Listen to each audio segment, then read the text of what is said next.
It's Saturday morning. I have my coffee and 15 books to talk about. So let's just jump right in. Hey everybody, my name is Dawn and I am one half of the novel universe.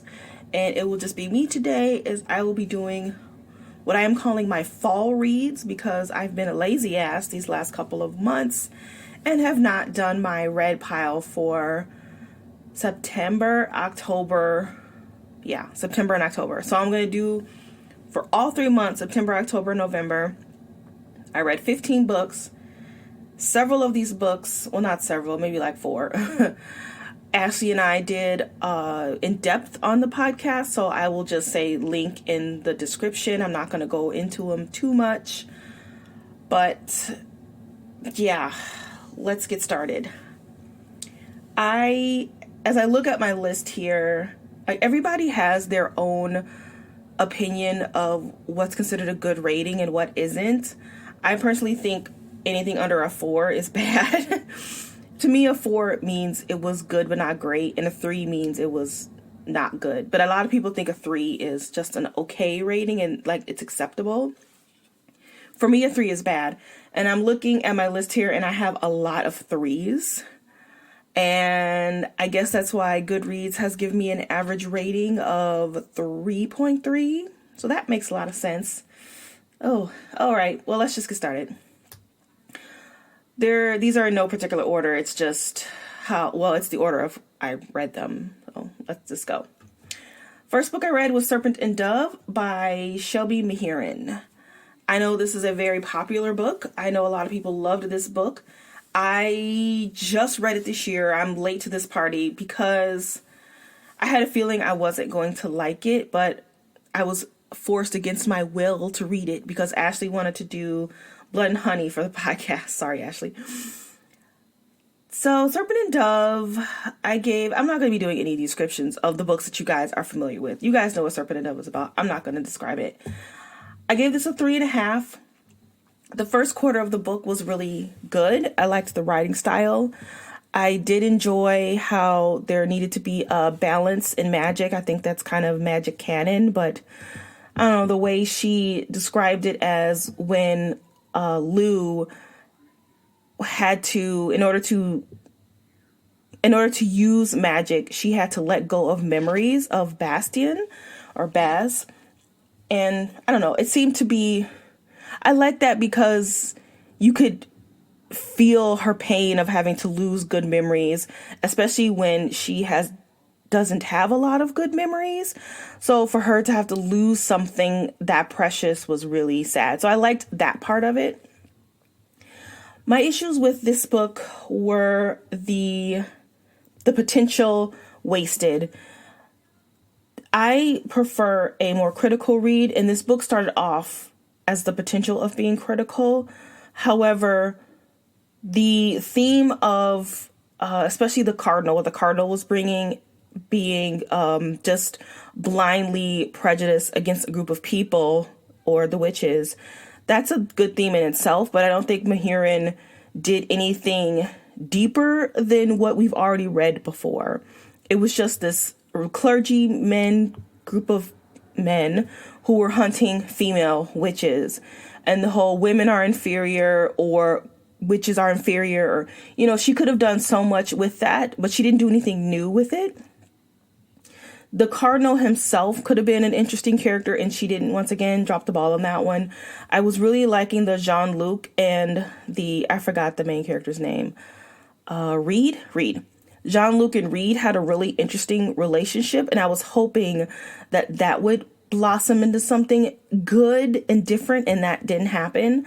And so I was let down a lot by the end of the book. The first part of the book was really good, but I was really let down by the end of it, so I rated it accordingly.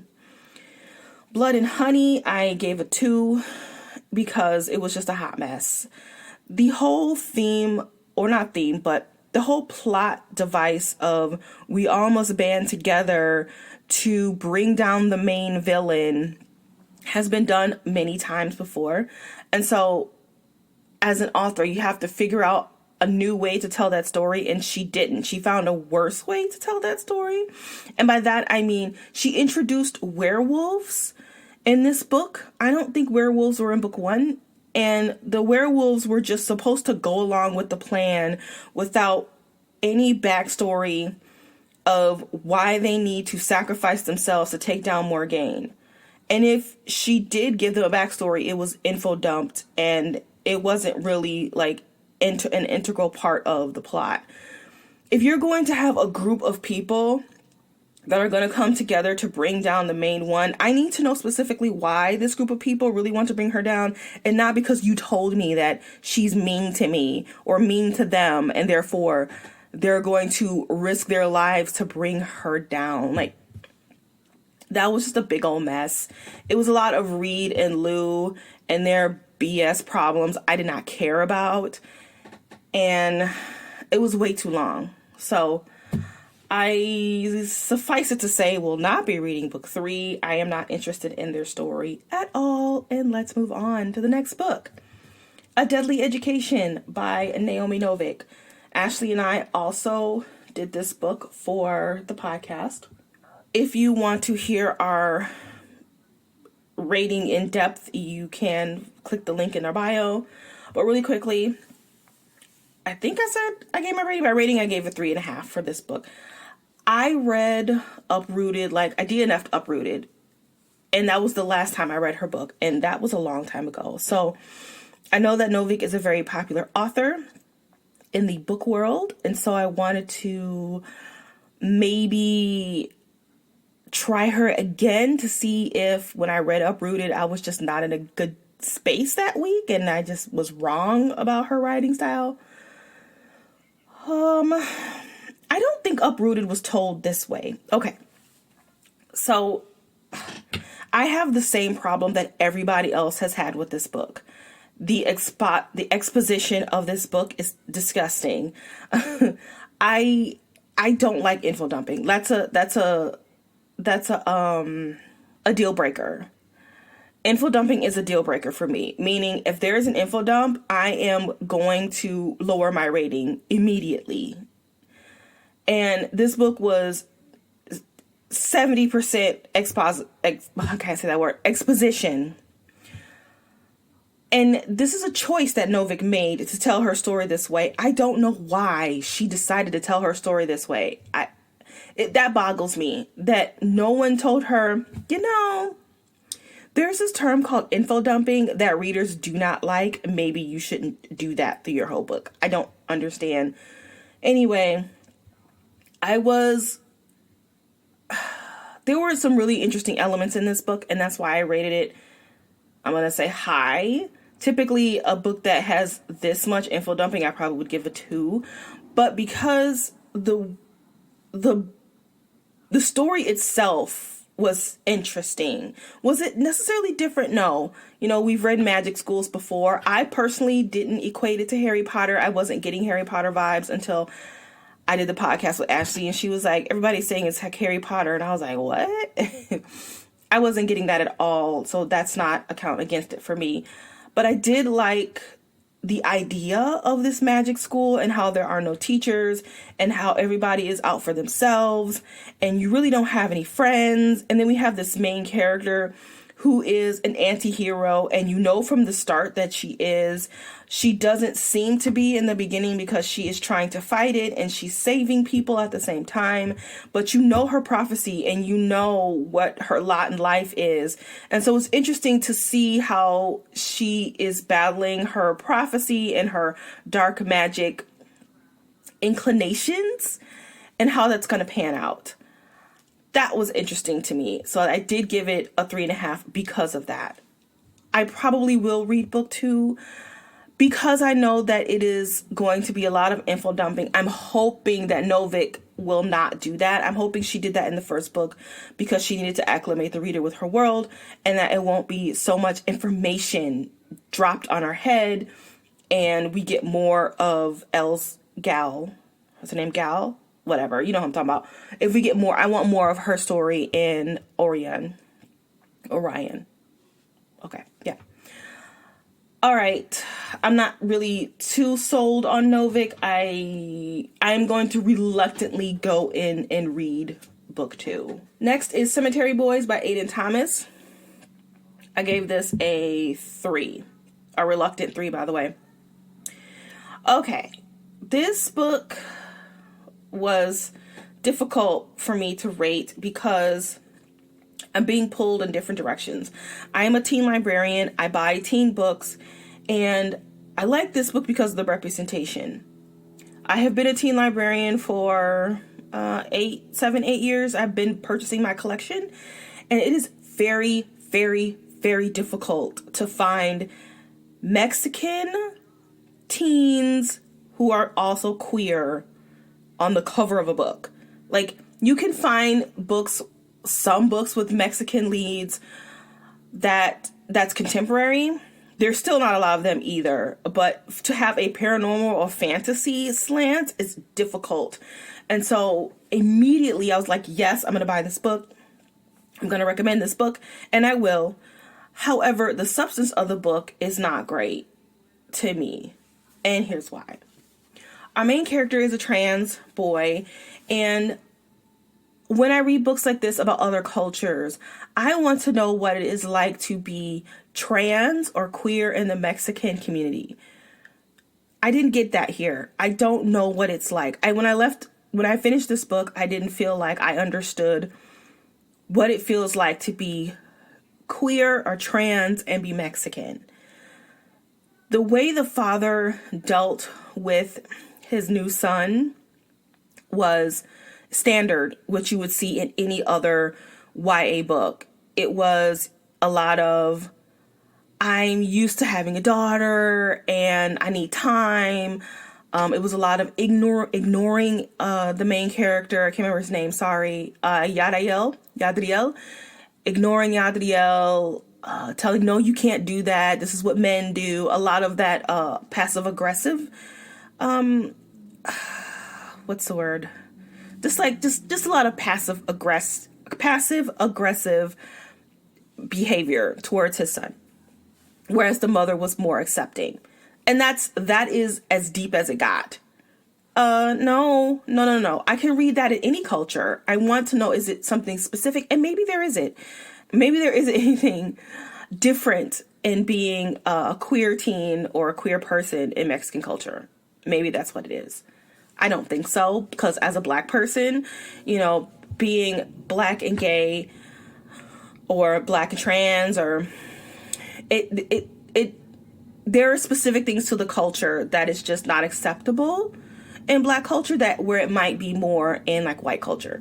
And if I'm reading a book about a Black trans teen, I want to know specifically what it feels like to be Black and trans. And there are specifics. So, yeah, I didn't get that here. Also, the writing I didn't like the writing style, first of all. And it wasn't anything special. It was quite formulaic. Our main character falls in love fairly quickly. It is insta-love. I think this book takes place in over a span of a week, less than that. And there's a lot of melodrama at the end with, my son is in the ICU, get out of my way, but I love him too, get out of my way. It's like, okay, with the drama, calm it down. And then he had a best friend who was a sassy Black girl. I think she was Black. I think she might have been mixed with Puerto Rican and something else, but I think she was Black. She didn't add anything to the story at all, except that she was a sassy Black girl. And then there were a lot of missed opportunities. Okay, so the boy that Yadriel falls in love with is 15 and is dead. And very, very minor discussion about mortality and dying young. Missed opportunity. He was just like, oops, I'm dead. Missed opportunity to talk about poverty in the Hispanic community. Missed opportunity about abused and neglected kids, and just in American society in general. Just tons and tons of missed opportunity to make way for this insta-love. I hate that. That is the worst part of YA. And I don't know if it's the authors that are doing it, dumbing it down. I don't know if it's the publishers that are making them dumb down their books, but teens can handle a critical book. So that's why I rated it as low as I did. The next book I read was Early Departures by Justin A. Reynolds. I'm going to apologize now if I accidentally call him Jason Reynolds, but that kind of sucks to be him, to have a name so similar to Jason. Okay, so I will describe what this book is about because I don't think a lot of people know this book. This is a speculative fiction, and our main characters are Q and Jamal. Jamal and Q were best friends and they had a falling out. Jamal's parents died in a tragic accident and he blames Q for it, but he's never really told Q why he stopped being his friend. He just ghosted him. Meanwhile, they're at a party and Q dies trying to save somebody. But in this world, there's a scientist that has come up with a way to bring back or reanimate a dead person so that they have a couple of weeks to say goodbye to their loved ones. They don't know they're dead, but their loved ones know that they are dead and their loved ones can have time to say goodbye. So this is what happens to Q. Great idea. I have not read this before. I've read something close to it, but not quite like this. So I was like, okay, cool. The writing style was, I won't say interesting. It was okay. Enough that I would read something else by Reynolds. But once again, it was a lot of missed opportunities here. And first of all, this is a grief book, and my teen patrons love grief books. Actually, the griefer, the better. The sadder, the better. They love that shit. And this book had potential to be really sad. However, the way that Jamal deals with the death of his parents is not something that we haven't read before. Once again, if you're going to tell a very common story about grief, you need to do something with it. And our main character has just not gone through the 7 stages of grief. He's just kind of stuck in not denial, but the why me, I think. I don't know what stage that is, but he hasn't gotten to acceptance yet. Of course, he does get to acceptance because that's how he grows, but it's just the way he deals with it. I've read this in a million books before. When I read a book, I want to read something new. I don't want to read something that I've already read before, and that's what happened here as far as the grief aspect. Then we have the relationship between Jamal and Q, and this was once again a great opportunity to talk about friendship and how, strained friendship can be and what we do as humans to fix it, I guess. I don't know. That was kind of a shitty explanation. But anyway. Okay, so they haven't spoken to each other in I think it maybe is a couple years. I don't know how long it's been. But he basically ghosted Q. Q doesn't know why. And then when, of course, he dies and is reanimated, he wants to be his friend again. And Q has that memory still. And he's like, why are you talking to me? You ghosted me. Get the hell out of my face.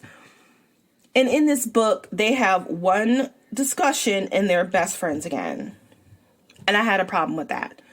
Is that realistic? Yes. When you have been best friends with someone since you were 5 years old and you have a falling out, it is plausible that you just apologize and everything is like piece of cake. Everything's great. Everything's cake. But that's not a good story to read. I don't want to read that story. I want to get into it. I want it to be messy and sad and honest, but he does that. He tells him why he ghosted him. But then it was just like, oh man, I'm sorry. And let's be friends. It's like, no, that's not good enough.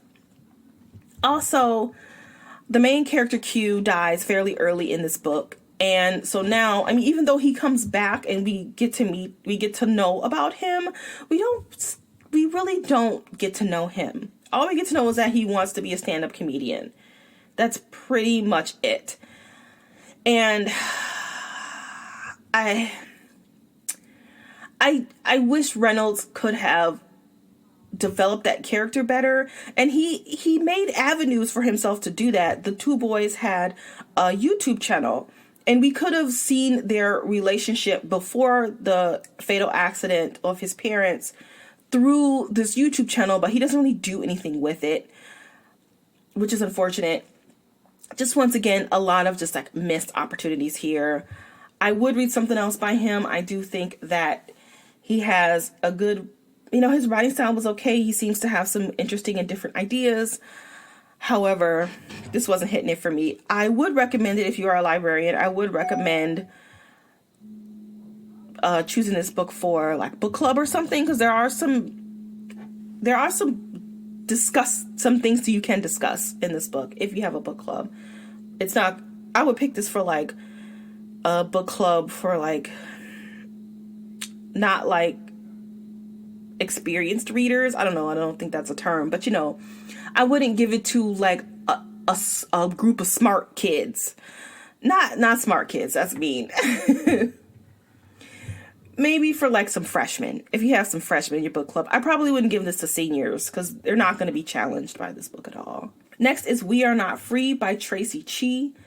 Tracy Chee originally wrote the Reader series, which is fantasy, and is one of my favorite fantasy series of all time. A lot of people are not reading that series. Not sure why. I think it just didn't get a lot of hype and the cover was really bad. But that's a great fantasy series. So if you're looking for a YA, and I talk about it every chance I get. If you're not familiar with the pod, I'm always talking about the Reader because don't nobody fucking read it.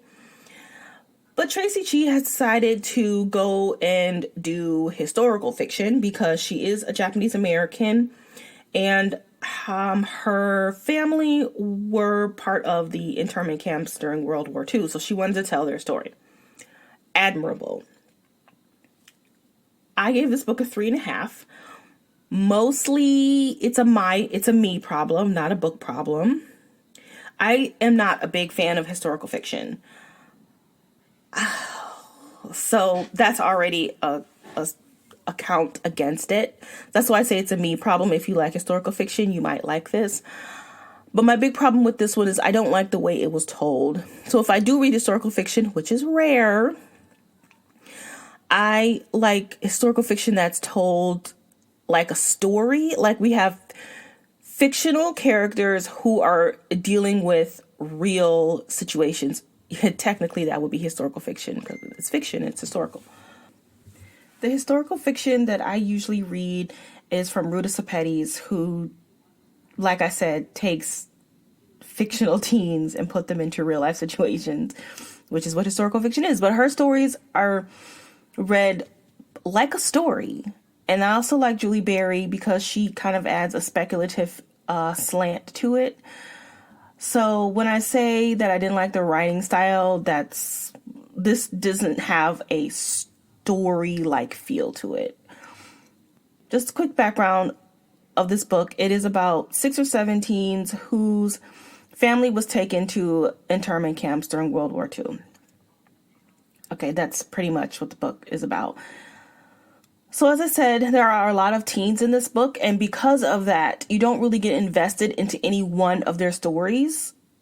They are mentioned in other teens' chapters, but it might be, oh, I see her passing by, or this is what happened to her. I hope she's doing okay. Like, it's not, once their chapters are over, their story is pretty much over, and you're following a different teen.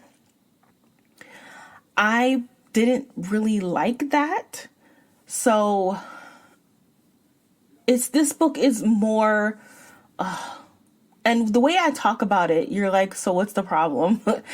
I was going to say it's about their experience being in the internment camp, but it's a lot of facts and events and not a lot of story. Yes, we are seeing how they are feeling while they are caged.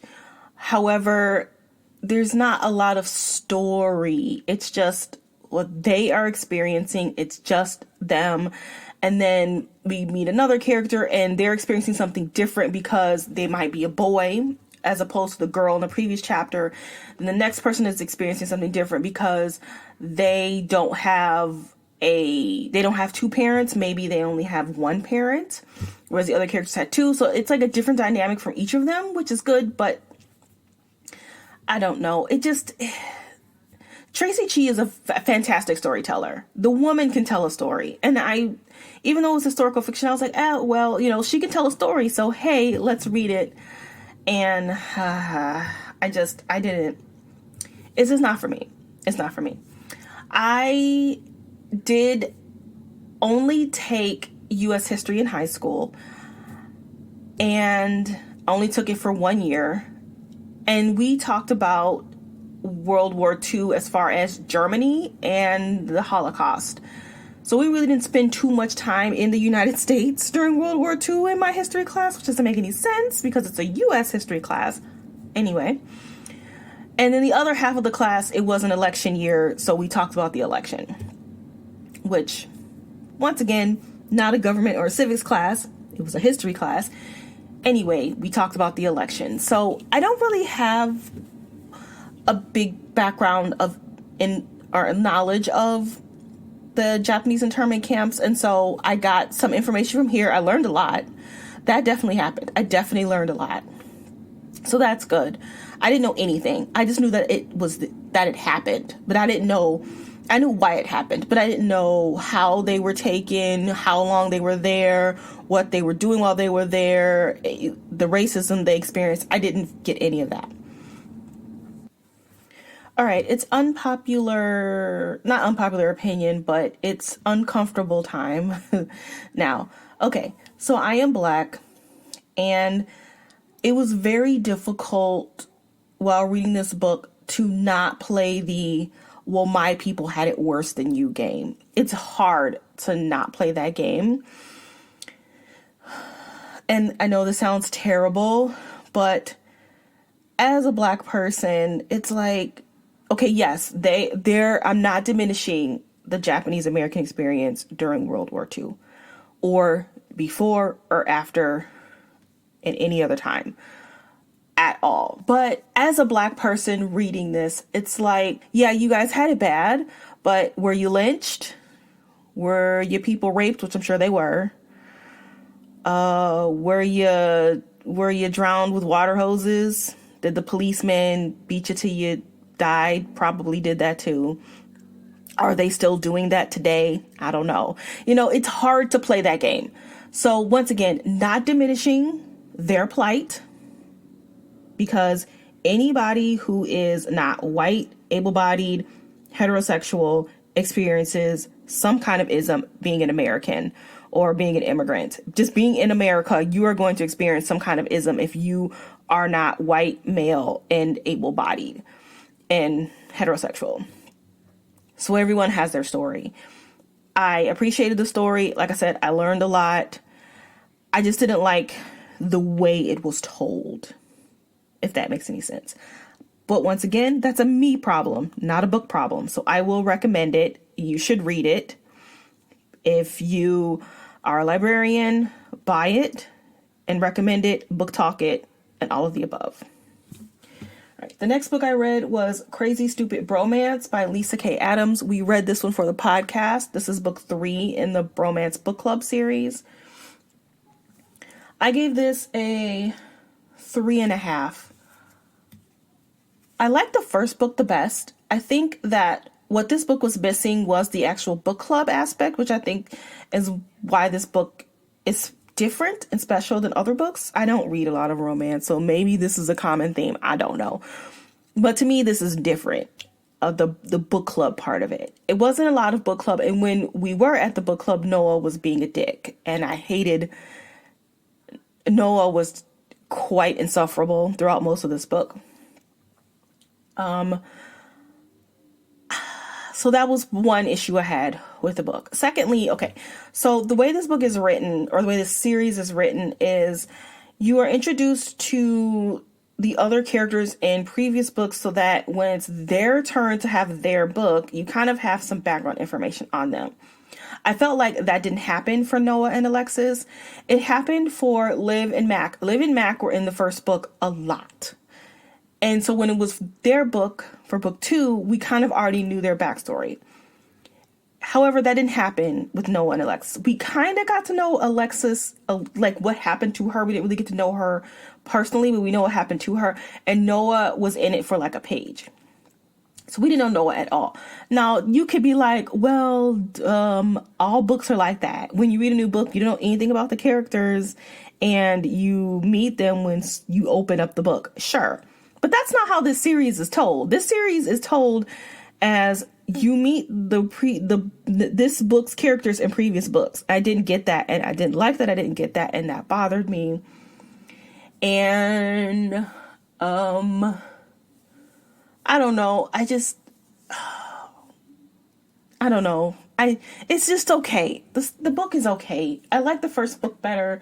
I felt like the issues that Thea and I don't remember his name, Gavin, I felt like their issues were really good, and the way they dealt with it was really good and deep. And this one, it was just not as good as the first book. But if you want to hear our full discussion, click the link in the bio. Next, I read Return of the Thief by Megan Wallen Turner. And this is book 6 in the Thief series. What's it called? The Queen's Thief? Okay, so if you're not familiar with this series, it is about Jen and Natalia. I don't know when The Thief was written. It was written a long time ago. But Jen is a thief. Like, he's a very skilled thief, and he ends up marrying the queen of Atolia, which is the land. The whole country is Atolia. And he's a young king. And this is just a continuing story about the people trying to take them over and their relationship and la-da-da. Okay, so I gave this book a 4. It's kind of a reluctant 4. I probably would give it a 3.75 if I'm being honest, but I'm giving it a 4 because of the writing style and not because of the story. Okay, so if you are familiar with the series, then you know that Jen is the star of the book series. He is the shit. If you have not read this series, he's basically Selena. What's her last name? Sardouthian? I've already forgot. From Throne of Glass. And by that, I mean, she's the smartest person in the room, and she's 20 steps ahead of everybody. And Jen is very much like that. So when conflicts happen, you are expected for Jen to outsmart everyone and to already have a plan and to already be outwitting everything and has already figured the solution out. That doesn't really happen here. Jen is barely in the book. Well, that's not true. He is in the book. But what we love about Jen is not in the book. And what we love about him is how he's smarter than everyone in the room. That didn't really happen here. And that was my biggest issue. Was there was not enough Jen. The way that Turner tells these stories is quite fascinating. I know she did this for Thick as Thieves. I'm not quite sure how the other books were told, but in Thick as Thieves and in this book, it's told from the perspective of just some other person who lives in the court. As Thick as Thieves, it was told through one of the guards, I believe, and in this one, it's told through Varys. And I apologize because I have forgotten the names of the characters. Shit. Okay, so Jen and Natalia have a main villain. I can't remember his name. Eurydice, something like that. If you read the book, you know what I mean. He is the main villain, and he has planted his disabled grandson to go live in the court and be a spy. And his name is Varys. And Varys is telling the story. And I believe Varys has grown up and he's telling what happened when he was a young boy. I'm not quite sure how old Varys is, though. I never quite understood. Is he 10? Is he 15? And he looks 10? I don't know. I couldn't quite understand his age. But anyway, he has a limp. He's lame. And I think he might be mute. He's not deaf. But he can hear. But he uses sign language. And he has a limp, a lame leg. So they're kind of just like, ew, get away from me, Grody. And they just don't pay attention to him. They think that he's an idiot, but he's paying attention to everything. And okay, I won't say anything because it's a spoiler. But so I do like the way that she tells her stories. However, there is a problem with that because Varys has to be in the room with Jen all the time, which he is, in order for us to see what's going on, which he is, but there's still not enough Jen in the story for me. I personally don't understand why these books are YA. I don't know any teen past book 1. Book 1 is actually middle grade. It either won the Newbery or it was a Newbery honor. And if you're not in the library world, the Newbery Award is one of the most prestigious awards you could win for middle grade fiction. And it's either an honor book, which means it was a nominee, or it won. I'm not quite sure. Anyway, it's a middle grade book, and I'm reading this book like, wow, I don't know any middle grader that would be able to sustain this book. This is a lot. This is a lot of story.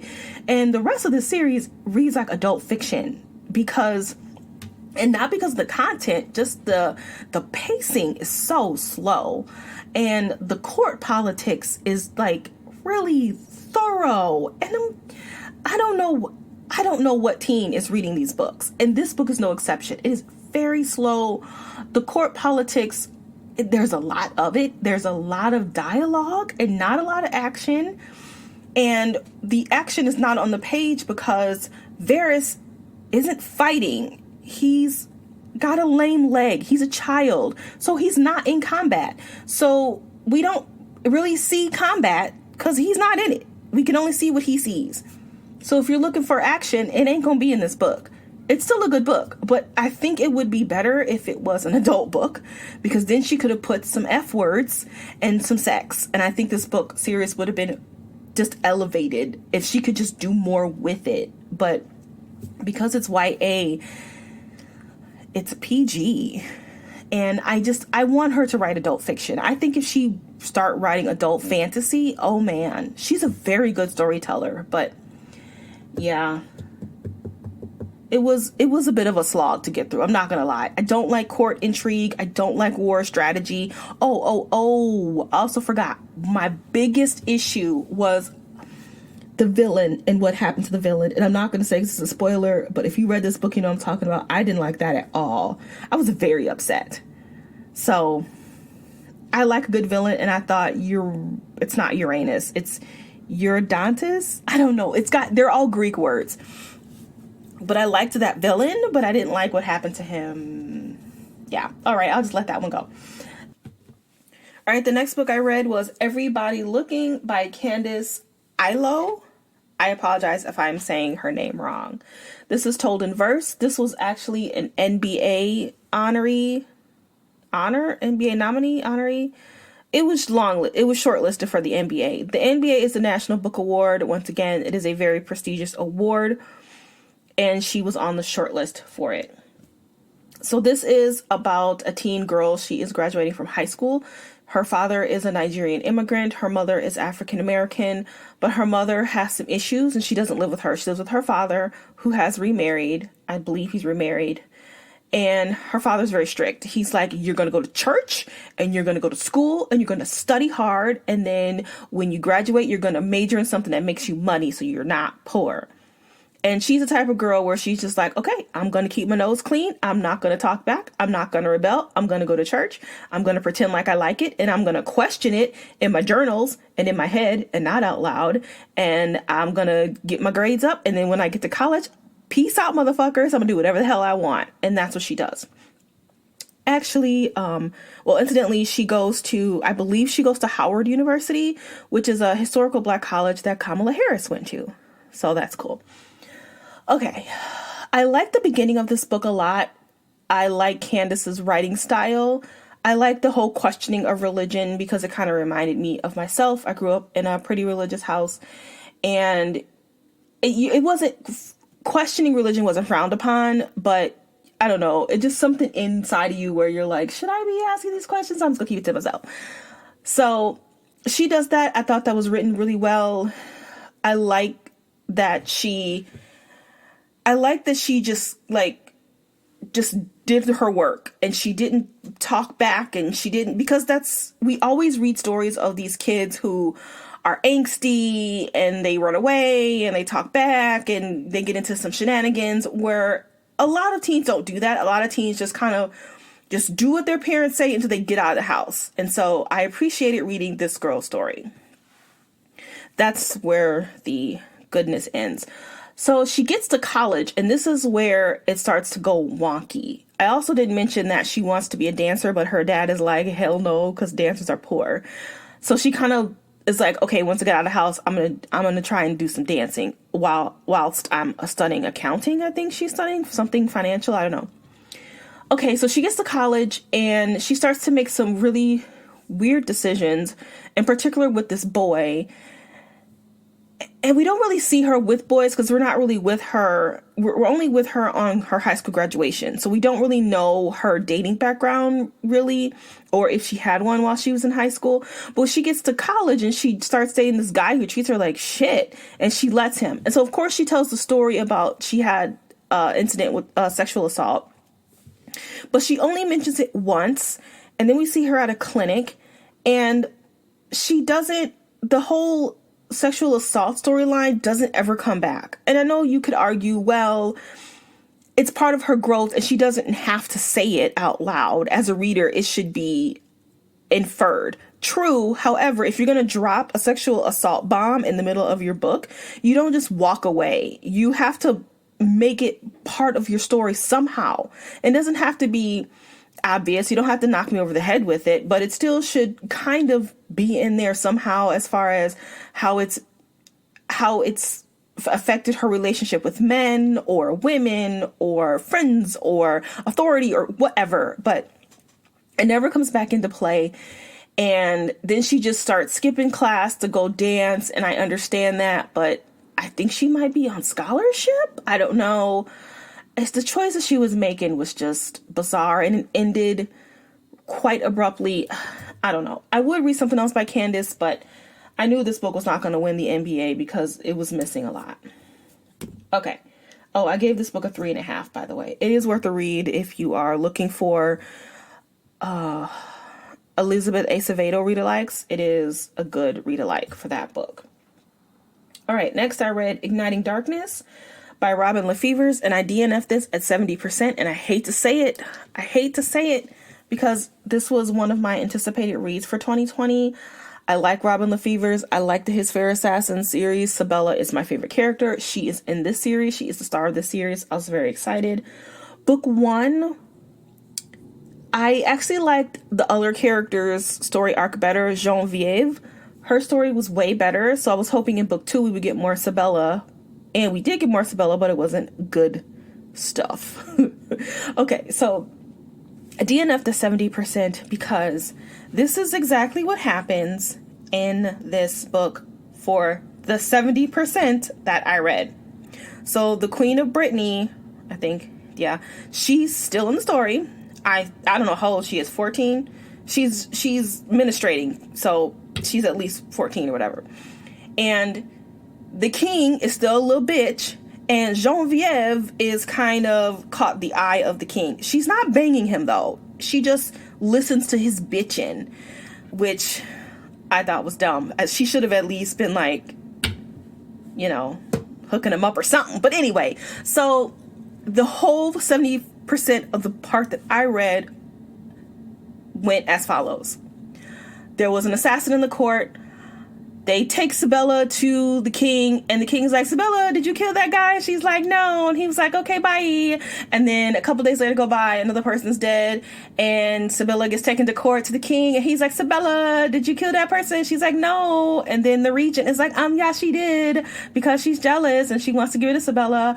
And she's like, oh my God, Sabella's an assassin. She did it. And Sabella's like, no, I didn't. He's like, okay, bye. And then a couple days go by, and then somebody else dies at court. And he's like, Sabella, did you kill that person? And she's like, no. And then Genevieve is like, no, she didn't. Even though we're both assassins, I love you and not her, but she didn't do it. And he's like, okay, bye. Like, that happened like 5 times. And I'm like, okay, this is stupid. It was just a lot of, once again, court intrigue where it's like people are lying and the king can't trust anybody because the regent's trying to like pull his strings, and then he's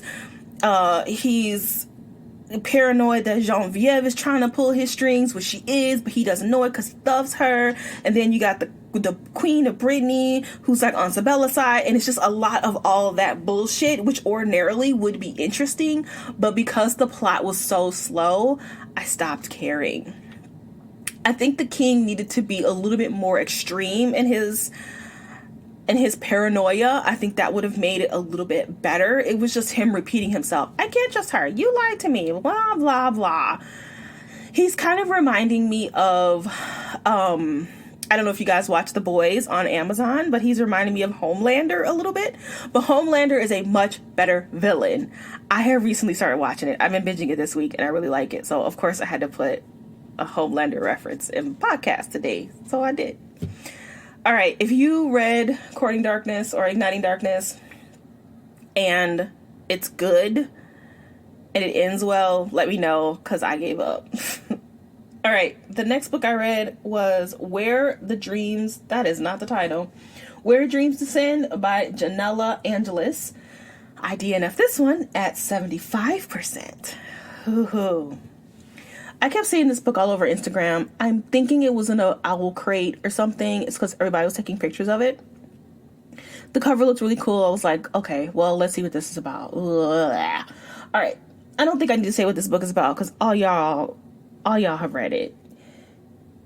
Well, I'll just kind of say it as I give my review here.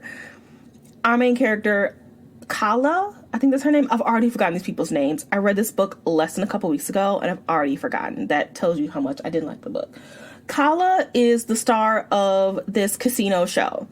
And in this world, people have magic, but it's illegal for women to have magic. Don't know why. And the author doesn't really do a good job of developing that theme.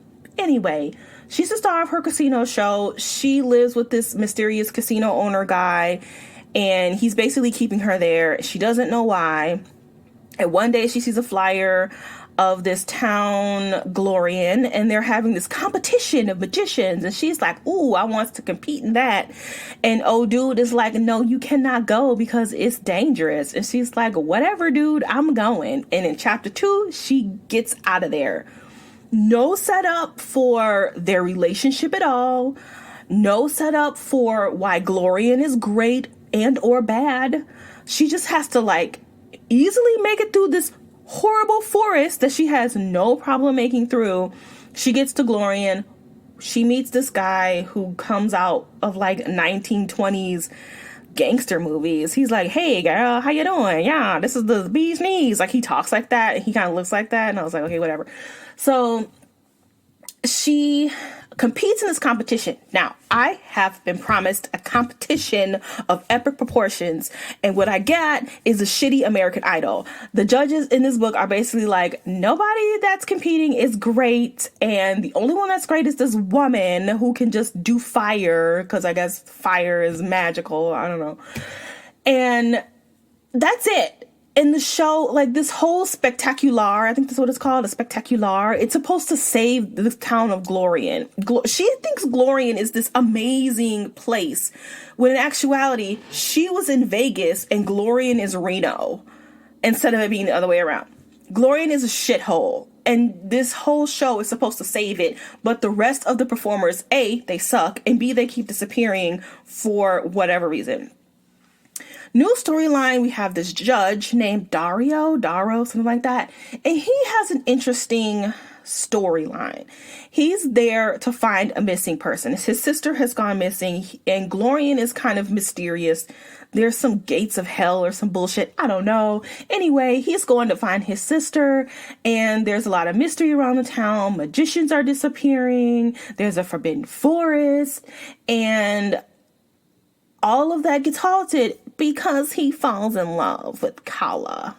And so all of the interesting stuff takes a back seat to the stupid romance that we get in every YA book. It is an enemies to lovers, gross, and it's not done well. I actually like enemies to lovers, but it was not done well in this book. I was also promised a circus. Didn't see a circus by 75%. We got to go into the tent a couple of times and see a couple of circus folk, but I was promised a circus, like Caraval type circus, and I didn't get that either. And I just was like, I don't want to read this anymore. And I didn't. I stopped. Okay. The next book is The Lives of Saints by Leigh Bardugo. I gave this a 3.5. I don't know what I was expecting. I think I was expecting something like The Assassin's Blade, which is the short novellas from the Throne of Glass, where we get a little bit more backstory into Sam and we find out what happens to him. And Arbin, that's his name. We get more backstory especially because some of the characters in this book, like Yvette, something, can't remember her name. She's in the 7th book, Crown of Dawn. That's not the name of it. It's got the word Dawn in it. Tower of Dawn. Thank you. I was expecting that. I didn't get that. Instead, I got some short stories about some saints, and I didn't like it. But it doesn't mean the book is bad. It's just that I didn't care. So I just kind of skipped to words that were familiar to me. So I read the one about Saint Nikolai, and I read Selena. Oh my God, Alina. I think I combined Saint and Alina. Alina's chapter. I think that was her chapter. And then there was a saint from Navi Zem, and so I read that one. But yeah, that wasn't my jam, but it might be your jam. Okay. Next book I read was The Rogue Prince by B.R. Myers, or Meyer. I did not write her name down. I gave this a 3. This is a reluctant 3. Okay, so classic Dawn. I don't read book descriptions because I don't like spoilers, so I did not know that this was a gender-bending Cinderella story. As I was reading, I was like, the guy has 2 stepbrothers and a stepfather. That sounds like Cinderella. Whatever. Still didn't make the connection until after I finished and read Goodreads reviews. And because it's got a very low Goodreads rating, and I was like, it wasn't that bad, even though I gave it a 3. It wasn't that bad. But anyway, I didn't realize it was Cinderella until after the fact. But that's not the point. The point is this book is Cinder. It's Cinder because it's got androids, even though Cinder has cyborgs. Potato, same fucking thing, kinda. I know Cyborg is half human, half robot, but still, not the fucking point. The point is, it's got robots, and it's in space, and it's Cinderella. It's Cinder. It's Cinder, folks. If you haven't read Cinder by Marissa Meyer, and her name is Meyer. If you haven't read Cinder by Marissa Meyer, just read that. If you have read it, you've already read this book. You don't need to read it. Okay, so here's first problemo. I listened to this book. This book has a brown girl on the cover, and because I don't really know, I don't look up authors, I don't look up anything before I read books, I'm assuming that the author is black because there's a black girl on the cover. I'm listening to the audiobook and I'm like, this narrator is a white woman. Why do they have a white woman narrating a brown character? I don't know what kind of brown she is. I don't know if she's black. I don't know if she's Hispanic. I don't know if she's or South Asian. I don't know. All I know is that she's brown, and that's how she is described. But the narrator was white. And then I looked up the author and I was like, oh, the author is white. Okay. I'm hoping that the author or the publisher did not sit down in a meeting and say, brown girls on covers of YA is selling like hotcakes. Let's make your girl brown, even though none of this other woman's books have brown girls on the cover. I'm hoping that's not the case, or they're just trying to sell books. It didn't work if it was, and shame on you. But, so that was a problem. And as I was listening to it, she was saying that at one point the main character goes pale, and that a couple times the main character goes red. And I'm like, brown people, unless you are light skinned, brown people don't pale, and brown people don't get red in the face. I've never gotten red in the face. So I mean, that's not why I rated it low, but I just found that to be funny.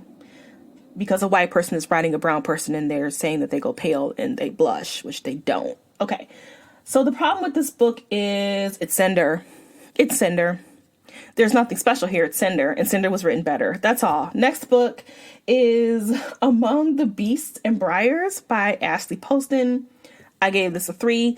This was also another book that I saw all over Instagram. Once again, I think it may have been in an owl crate. That's usually what happens.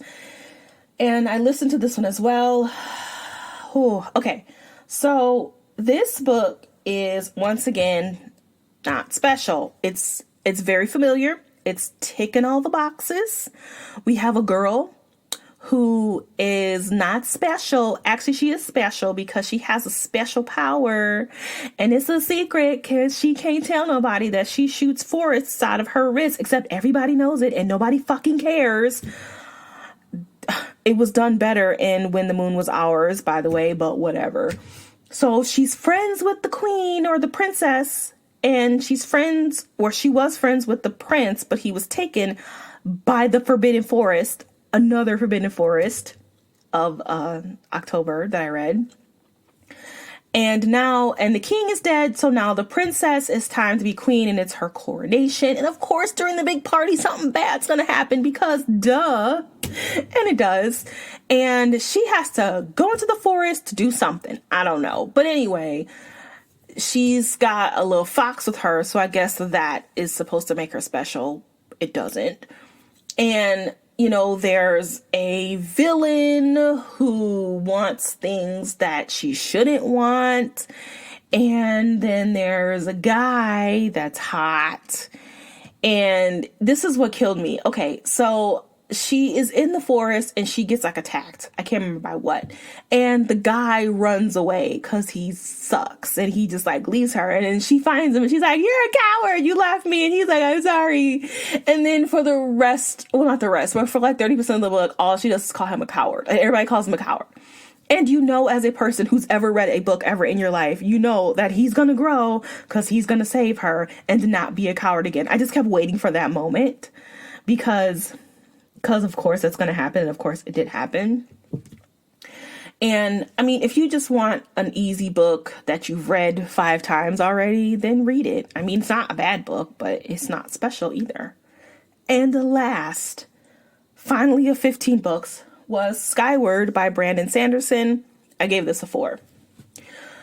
Okay, so I've been seeing this book everywhere. I don't know why I had not heard of this book until recently. And I don't think I bought it for my collection either, which makes me sad.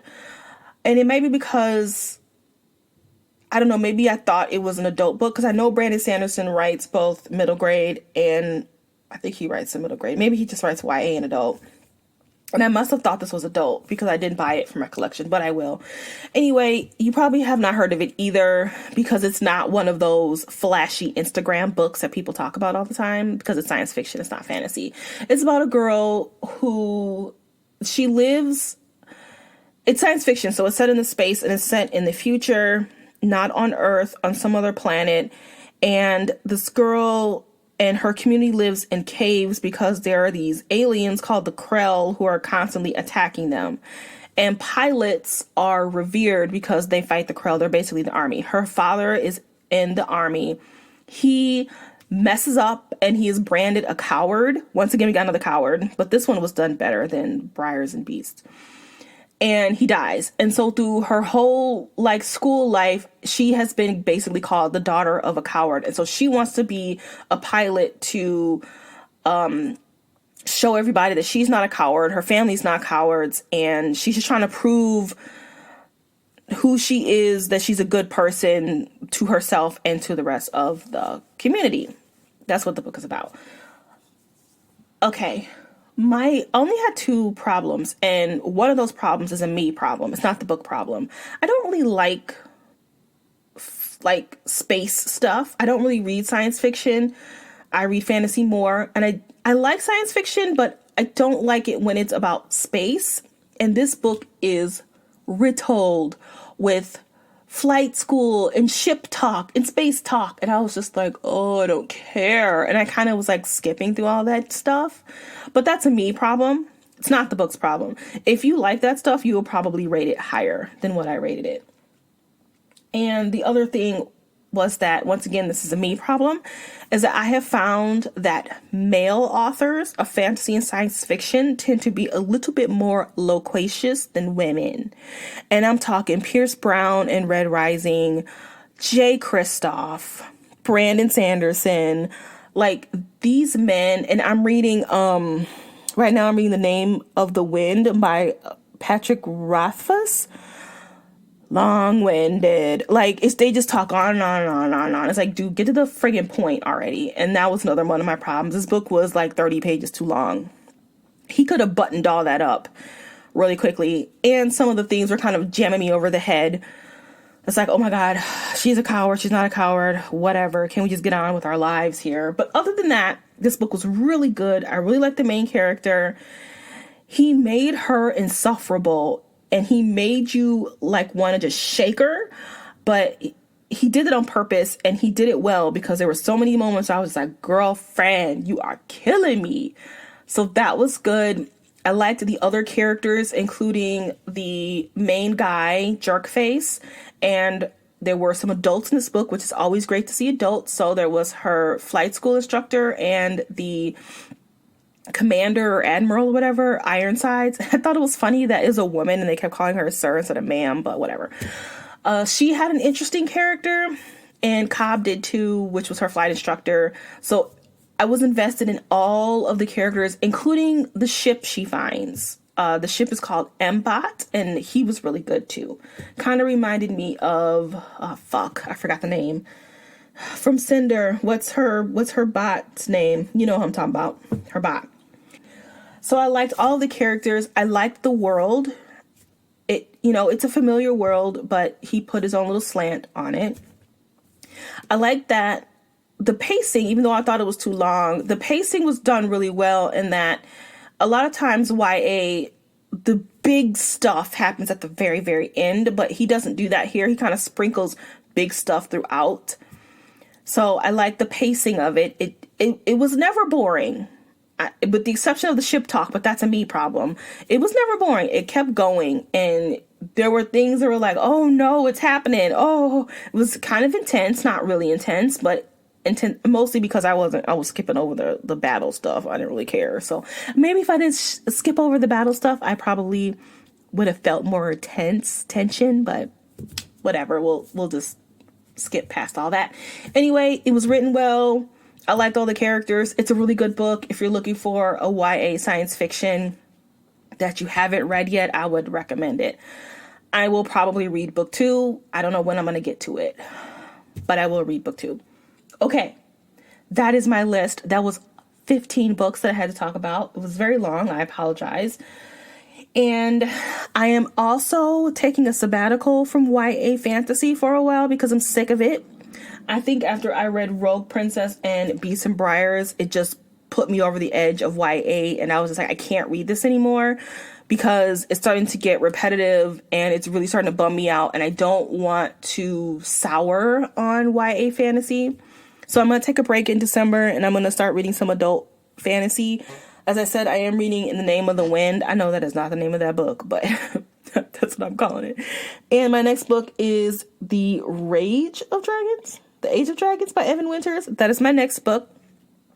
Ashley and I will be reading A Sky Beyond the Storm by Sabaa Tahir. That is book 4. That is the only YA book I am reading this year, and I will try and finish the 5th season. So those are the 3 books I need to get through. Name of the Wind, Rage of Dragons, and The Stone Sky in the 5th season series. That's not the name of the series, but you know what I'm talking about. All right. Thank you for joining me, and I'll catch you in the next podcast. Bye. I said that wrong. Bye-bye.